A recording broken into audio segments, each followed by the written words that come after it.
Good afternoon. This is Robert Pulse. How you doing today? Really do appreciate your time and viewing my videos. And let's see if we can get started here today. Screen one. Share. All right. You should be seeing what we're going to talk about today. Stop typing citations. Use AI extraction to clean your RootsMagic 11 source and citation personal knowledge template. Okay, this is a request of a viewer. This is part of the series on using AI to extract data. And this is going to be a little bit longer than some of them. The ones that follow this will be a little bit shorter and refer to this one. Okay, let's start with this. Disclaimer, I'm not a professional nor an expert genealogist. I'm just like you. This is a collaborative effort. I do these vlogs so that you'll take and tell me what you're doing. This is how I do it. It's not necessarily how you do it, but I think it's a good start for you. Anyway, thank you for the comments in the past. They've really helped me. I've really gotten to some really good comments that have sped up my stuff.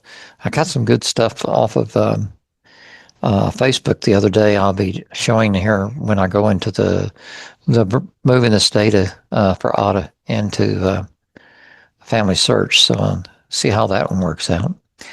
I've also do these videos so people that think I go too fast can slow it down and rewind it and do what they need to do. All views expressed are mine. I show up in a lot of genealogy societies that I'm a member of, but I don't represent any of them.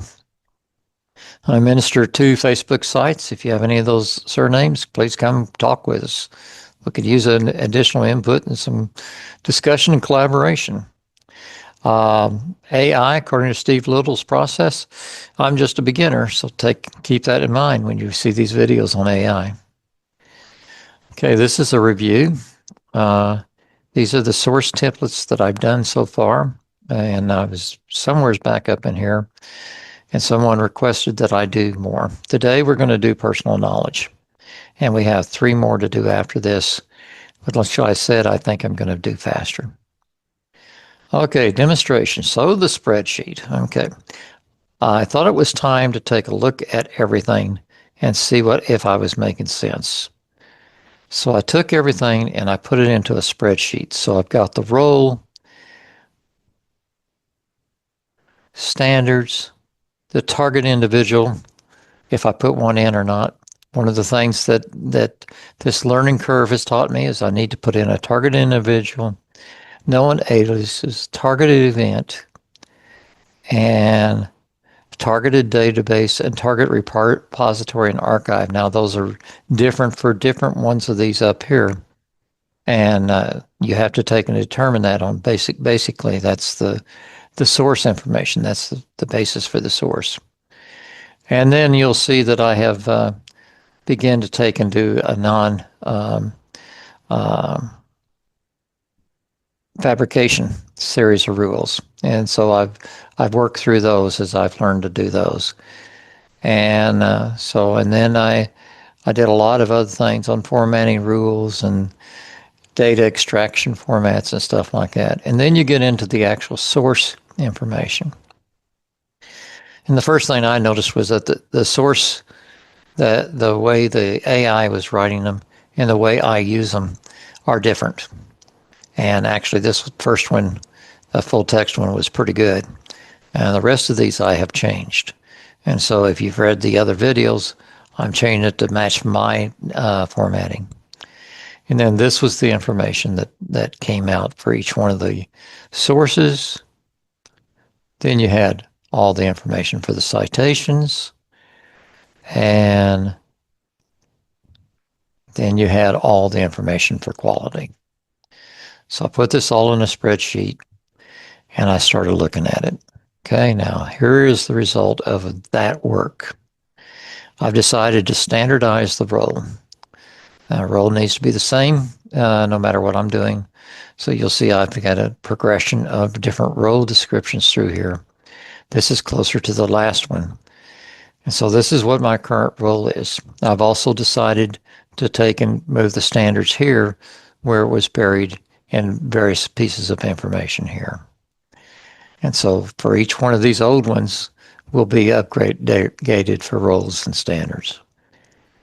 And I've also worked on the targeted individual. Now you'll see these are the ones that you haven't seen yet, and this is the one we're working on today.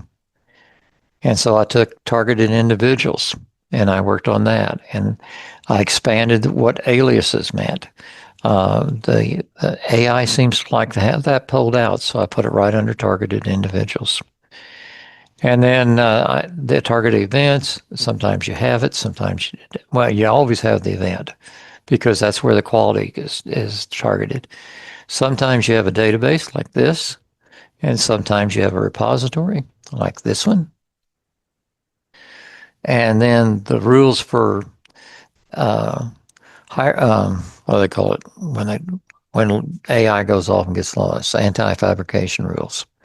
I've standardized those, and they're basically a population of all of these rules over here. So I have a standard set of rules, okay? And then I standardize, follow my standard for naming files. And this is a personal thing. It's not a evidence explained thing. So this is how I name my sources, and that's how they appear here. Let me show you. Sources. Okay, that's how they appear. I use a different naming algorithm for censuses, but I do that manually. I don't use the AI to develop that. It's kind of relatively easy to do that. And then I take and do, wait a minute, this is the wrong file. Let me go get, let me go get the right file. Hold on a minute. That's the file that's downloaded from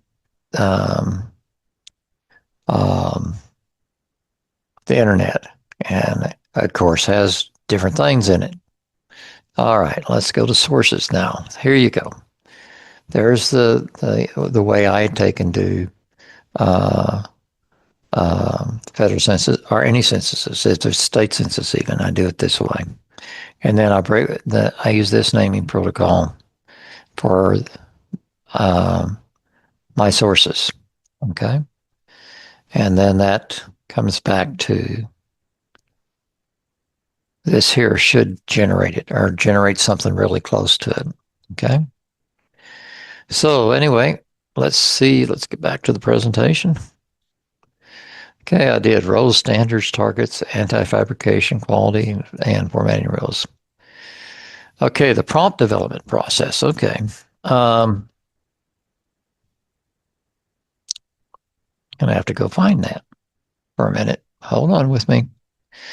Prompt development. Okay. So what I do is I use the same thing. I say you're a professional genealogist and a forensic document analyzer, and so on. I like those terms. I picked that up. I don't know where I picked it up. It may have been one of the AI presenters. And then I follow this through. Source items to be extracted. And then I tell it to take and go do that. And that's basically, see examples attached. What I did was give it the examples of the previous efforts that you have copies of in the other videos. Okay. All righty. All righty. Let's move to the next slide. We've shown you the prompt development process. Okay. Okay, here's the new standards I was talking about. You're a professional genealogist and a forensic document analyzer. Your task is to extract data from the provided source material to populate RootsMagic 11 knowledge template. Now, in my files, in my download file, I have a new folder. You'll see it's right here in downloads. And I use that file folder to take and put information in it like the Zotero research log for that document or that event. I also put the other information in there, but for what we're doing today, this is all I need. Okay, let's go back to this, and that'll be attached to the prompt when I go down there. So I've used a prompt to develop a prompt, and now I'm showing you what's in the prompt. Okay, here's the standards piece, and I'm giving it to you like this so you can take and read it. That little spreadsheet was kind of small. And then here's the targets. And so here's some samples: Auta Kennedy, so and so, and aliases, and then event. The specific event, and I use just what I've got in RootsMagic. And I'll show you in a minute how that's done. And then databases. Here's an example of a database, the 1930 census. It's in collection so-and-so. That's the top level. When you get down, when you're doing the citation, you want the link directly to the specific census page that you were using. Okay. Or document that you're using. Okay. And then here's a sample repository. Okay. And then here's the anti-fabrication stuff. The golden rule is don't let AI make things up, please. It tends to do that. So you got to really check it as I check it when I'm cutting and pasting. I'll show you that in a minute. And sometimes I change it just because I think it sounds better. Here's the source templates that I have developed for naming the source. And so that's a personal thing. So you could take and do this your way. Okay, street address, the informant's current and last known street. This is the prompts for the source. Okay, so these are the items that are in RootsMagic. Now let's go back to RootsMagic. Okay, and we're finished with this, so I'm going to go ahead and turn this off so we don't get too confused here. Back it up. There we go. We backed it up. Okay, so let's go look at Auta. And 18, there we go. There it is, right there. So this is what I wanted to do. This is the one that's personal knowledge. So it's around January the 9th, 1900. I guess I should put approximate in there.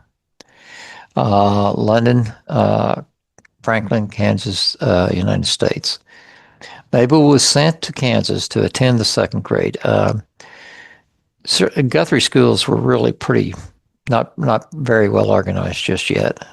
Guthrie was formed in 1889. And so this is about 10 years later. And Mabel's getting ready to go to school. She's been born in Guthrie. She's getting ready to go to school, or she's going to the second grade. Apparently, the first grade was not as up to the standards that her parents felt was there. And so she went to her grandparents and lived with her grandparents for a period of time. I don't know exactly how long, and went to the second grade there. Okay. This I know because I'm the author of all of this. Okay, so it shows up like that in RootsMagic, and it shows up like this. Now this has been highly modified as I've gone through this because I've discovered I need to put more information in it. So I was down to about right here on the first round, and you're going to see a lot of mistakes today. So I'll show you how I got out of them and what you can take and do about them. Hopefully.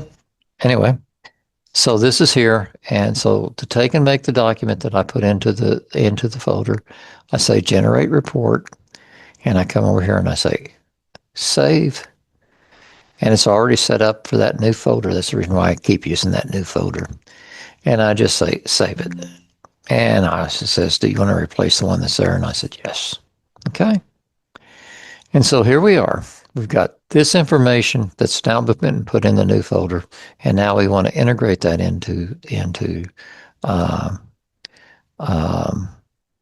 the citation. Okay, now here's the citation prompts, and this is the research note. So we got the event, and now we know what we're doing.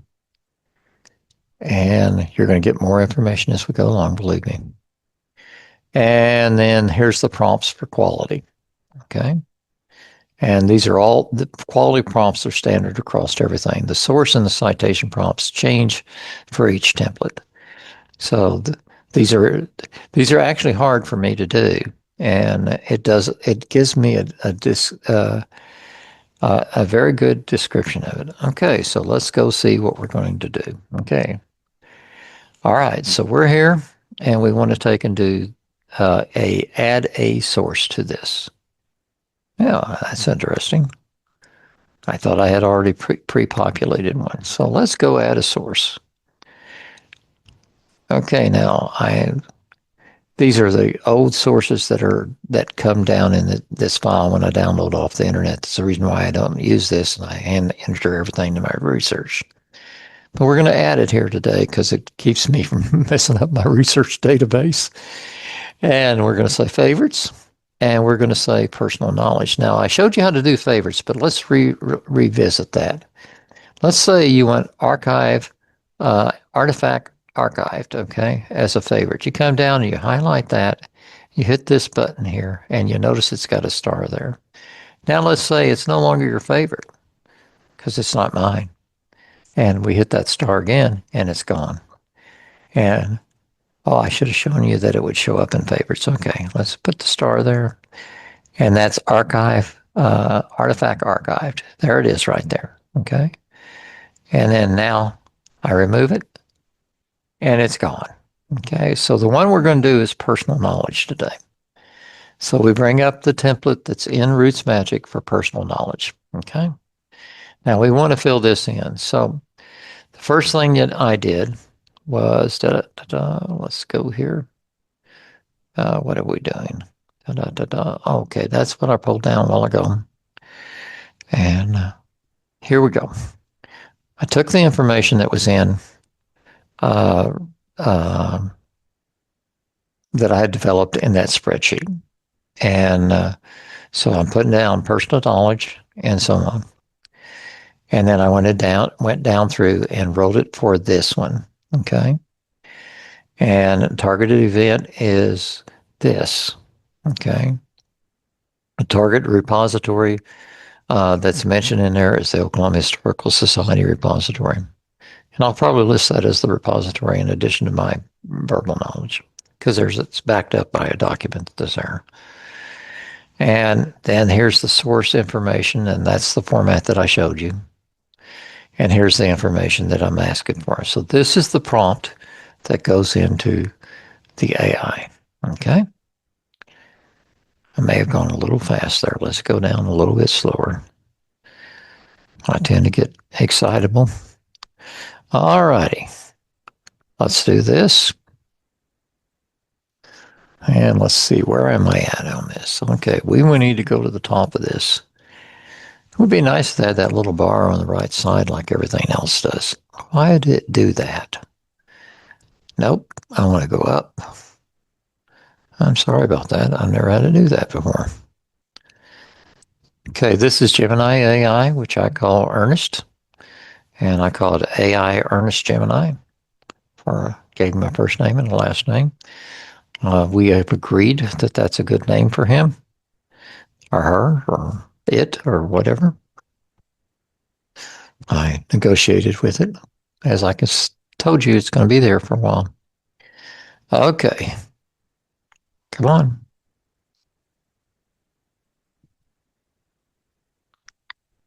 Okay, you can see we're going to be here for a while.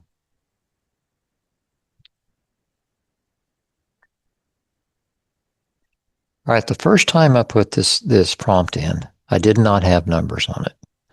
And I wish I could get out of that. Oh, there, that worked. Okay, let's show you this. So you'll see I didn't number my sources, and that proved to be a problem.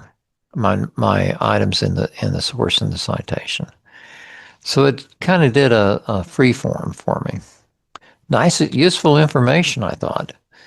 But it didn't quite do what I wanted to. And it made assumptions. It made assumptions that I was in Oklahoma City.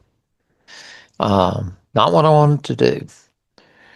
And exported these, and these don't match up with the titles that I asked for, excuse me. But it did a lot of good explanations, and this was good information for me. It got me thinking. So I took and went back to this prompt, and I added these numbers that you see on the side, where I numbered each one of the items that were in the citation. And I put in this clause: extract the following, keep the numbers with the descriptions. Okay, just that clause. Okay, so let's go back to Gemini. Hello, Gemini.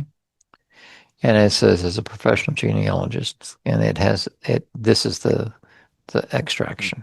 Okay, and you can see there are the numbers, and there's the keep the numbers in the description.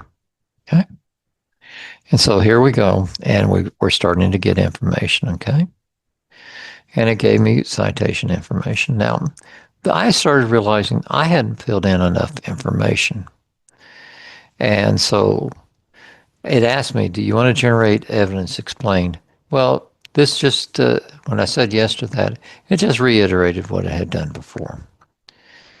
So anyway, and so this seems to be following evidence explained for as much knowledge as I have on evidence explained. And I redid the attachment. Now, I did this 3 or 4 times, so I'm going to page through this kind of fast, because I kept updating what was in Zotero, because I didn't have enough information in Zotero, actually much information. So it did that. You can redo, by the way. The key point here is you can redo. And the more you redo, the better this gets. So let's keep on going. And I came down here and I said, well, redo again. And I put some more Zotero information in. And I kept adding to the Zotero information. And so it kept going through and adding stuff to it. And I kept refining it. Okay. And this is the last one. So let's look at it. Based on the professional analysis you provide in the Zotero, right, here's the extraction of the data. Okay. Now you'll see the not provided has shown up. And so now it's not hallucinating. It is giving me the exact. Somewhere's in here I convinced it to take and do it right. Sometimes you have to take and do that a couple times. I do redos frequently. And sometimes I'll tell it, you missed the point. And it will come back with that. And then here's the address. That's the only address I want to take and put out in public. And then this is source text. So these are all the proper titles and everything. So now what do you do with that? Okay, well, you come over and you pull down this personal knowledge. Remember, well, let's drop out of this and remember how we did this. Okay, we're here. And we have this event. And now we want to take, and based on that event, we want to take and go in and write a source. Okay, and this source is for personal knowledge. So add a source citation and come over and add a new source. Go to favorites, and it's based on personal knowledge. So that's the template we want. And we do that. Okay, now, first off, we have source name, not provided, Robert Pulse, personal knowledge. That's all it's got. Okay, it didn't have a location or anything like that. So it's done that, and we come back over here, and you saw me highlight it, and I copied it, and now I just did a Control V and wrote it in there. Now let's go back to the screen, and it says the address is this, which is what I wanted. A Control C. I go back to here, and I drop that in there, and I got that. Okay, I want to take that off of it. Okay, now let's go back again. The city address is not provided, and then the source text is Robert's a family member. That's me. And I go back over here, and that was source text. You hit this, it comes over like that, and you put that in there. Okay, you go back out of the edit node, come back over here to the AI. I fortunately have two screens, so this makes it really easy. And you say copy that, okay? And basically, okay, let's go back to RootsMagic and keep going. Source comment, okay, Control V. Now, the next one, and I haven't been able to get the device to do that right yet. This is kind of an ID number that they've assigned, so it doesn't really mean anything.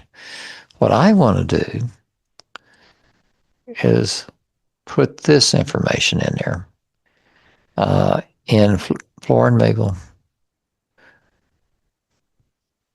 And this is from the Zotero information that I input to it.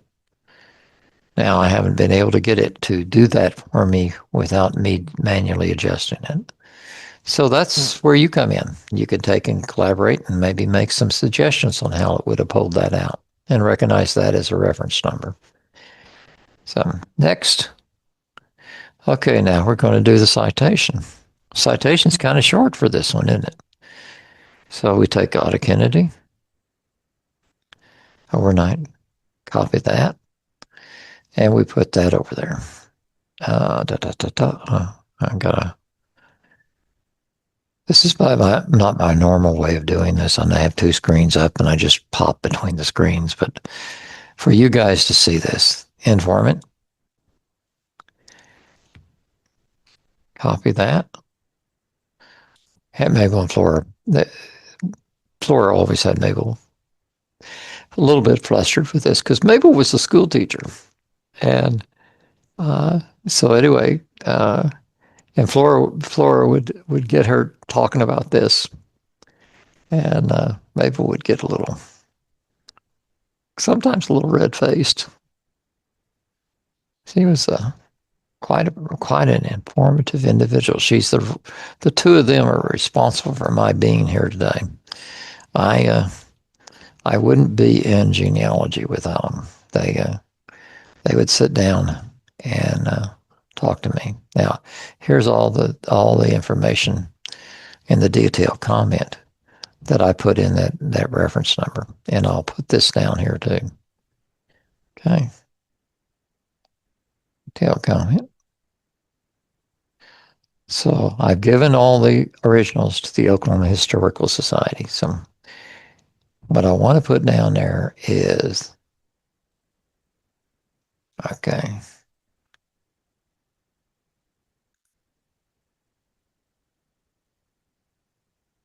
Okay, take that. And that's what I want down here for this detail reference.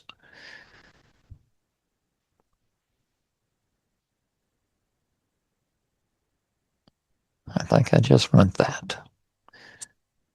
Okay. So you say okay to that. Okay, you open this back up again. And now you got to take and put this down here. Now I should be able to remember what that is, but I don't. Okay, so I come down here. It's derivative, secondary, and indirect. So let's see if I can remember that long enough. Derivative, secondary, and indirect. Okay. And then up here in the research note, it is now giving me the rationale for that. But I'm not totally happy with that yet either. So we will go back to here. And I'm going to take this information right here and copy that into this information down here. I like a lot of notes. And I'm just going to paste it as plain text. Okay. So I'd like to know why it's specifically chose those terms. Okay. So let's go back to the presentation. And that's it. Really. Here's my playlist on my RootsMagic playlist. Please look at them. You'll find the different templates in there. As I said, I've updated the older ones, but I'm not going to redo videos on them. You can get that from here. Enough to take and update what you're doing, because yours not going to look like mine. You're going to be changing things. For instance, you're not going to have the same algorithm for labeling your sources as I do. Everybody's got a different way of filing stuff, and that's basically how you file. Here's an appreciation. I'm trying to remember everybody that's involved. Thomas McEntee, with his genealogy do-over and timeline, was highly influential to doing the timeline portion that's in Zotero. The do-over. This is basically a do-over on Auta Kennedy. I did her about 20 years ago. Gosh, it's long. And so I'm going back and updating her for the new information and my new knowledge and being able to read documents better. And then the research process, the research log, location importance, all that stuff came out of Research Like a Pro. Diane Elder and Nicole Dreyer, they were great. They helped me organize a lot. Zotero for genealogy is that's a golden find for how to take and manage my research. It does a much better job, I think, than RootsMagic does. Although you can do it in RootsMagic, I prefer to take and do it in Zotero. Donna Cox Baker's she's just really knowledgeable lady. She's got another book beyond this out, and it's about the new versions. But version 8 just came out, and I expect her to come out with a version 8 book very soon. And I'll probably skip over version 7 because this is a version 6 book, and get 8. AI prompt writing was Steve Little's had a huge influence on me, especially his 4-hour presentation a week ago. Thomas McEntee's had a huge impact on prompt writing. Linda Morgan Clark has had an impact on. She shares her prompts with me, and we discuss why she did stuff here and there. RootsMagic, Renee, and Bruce are high on my list for people that help me on RootsMagic. Renee gets me out of trouble, and Bruce listens to me sometimes when I recommend that we do things. There are others, and I'll try and remember them and put them in other videos in the future. I realized I needed to add this page because there's a lot of people that help me. Contact information, please subscribe or give a thumbs up or do both. And I will respond to comments, but it takes me a while. I've got one to do that I told the lady I thought it was going to be 2 weeks, and it looks like it's going to be 4 to 6. I will try and get back to that. Please comment with additional topics you think I should address. That's one of them that she did that. And really, thank you for your time. It's very important to me that you spend your time here with me, and I want you to know how important that is. But you all have a good day. I'm going to stop sharing now and end it. Take it easy.